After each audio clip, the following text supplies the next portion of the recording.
And then I went over to the Hopi res with Jawan and Seth, and they had a Kachina ceremony that day.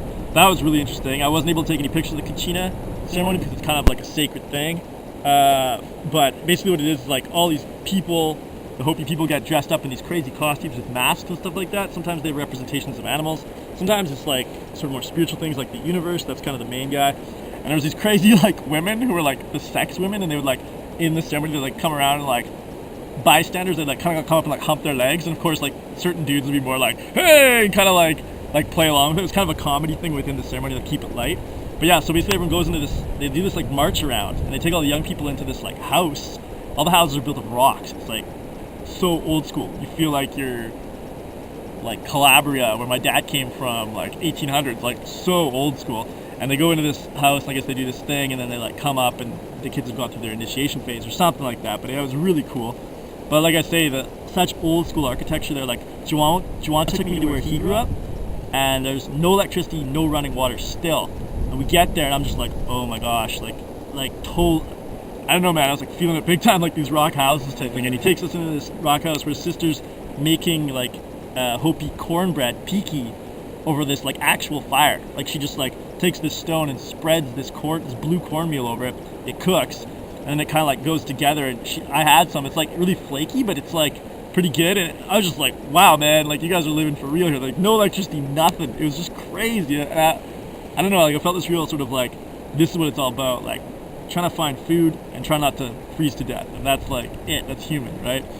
The res is like, it's like heaven. It's like removed from all of the realities. It's like a super flat, like an ocean was empty, but there's no edges on it. It's like the top of the world, right? And like nothing touches it.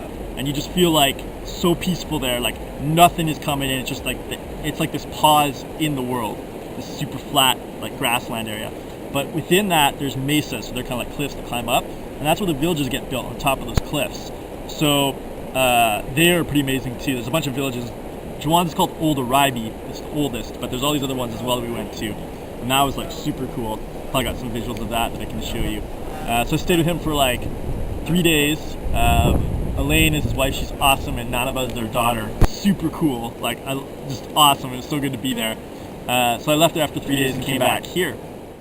And some amazing views on the way down here. I took a different route down here this time. I went through Sholo instead of going through Payson. So yeah, so just sort of a different setup. But yeah, no, it was great. And I'm here again, and only for 4 days this time before I head over to New Mexico. So again, like I said, tons of walking. No jumping in the river this time, since it's not 29 degrees, it's like 24 degrees. But tons of walking all over the place. And I could probably show you some pictures of different things, like some cool cactus. And they're called the Cigaro cactus. Those ones over there. I got a cool picture of that.